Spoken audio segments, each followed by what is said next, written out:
Honorable Under-Secretary General and Associate Administrator of the United Nations Development Programme, Mr. Haoliang Zhu, Honorable Ambassadors, esteemed rule of law practitioners, colleagues, and dear audience in New York and online. I am honored to address you at the opening session of the 25th Annual Meeting on Rule of Law and Human Rights at a critical time for my country, Bangladesh, where I have the distinct honor to serve as the Chief Justice since August 2024. The call to unite in promoting justice and human rights is enshrined at the very heart of the UN Charter, as it is in Sustainable Development Goal number 16. There must be no doubt that the United Nations must reinforce and upscale their rule of law support as the fundament for peace, stability, and prosperity.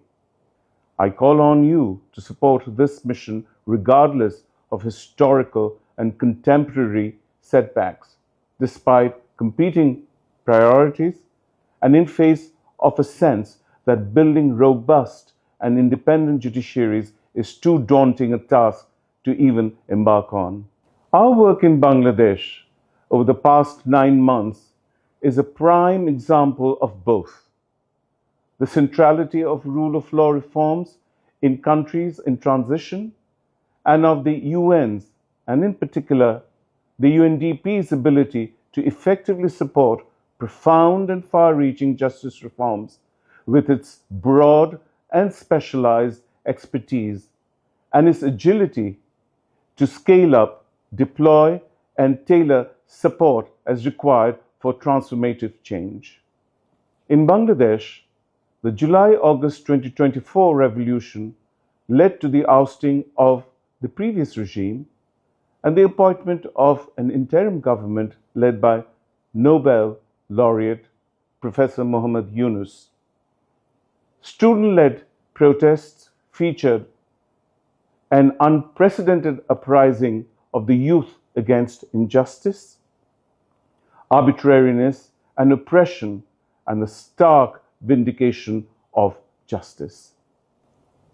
Since assuming office as Chief Justice of Bangladesh, the legacies of those young men and women who paid the ultimate price in the protests have guided my mission and hardened my resolve to restore equity and justice through a transformative agenda for judicial reform.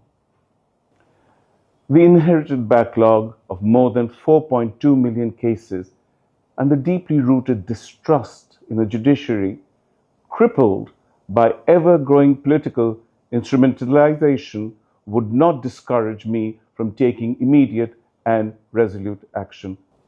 At its core, our reform roadmap aims at building judicial independence and efficiency.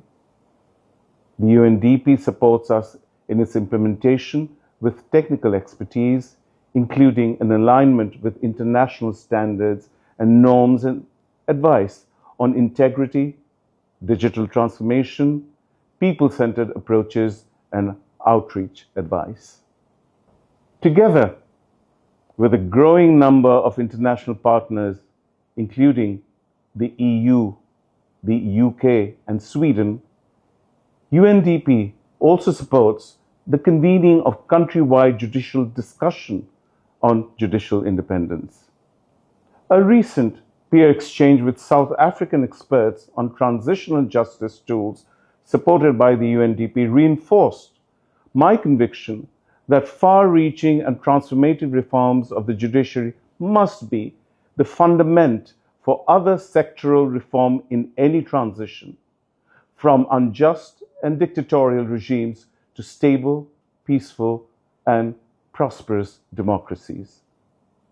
As the guardian of constitutionalism, legality, and human rights compliance of all other reform efforts, the judiciary must be the first to liberate itself from dictatorial grips and transform itself into an independent and trusted arbiter, providing effective remedies for all seeking justice before our courts.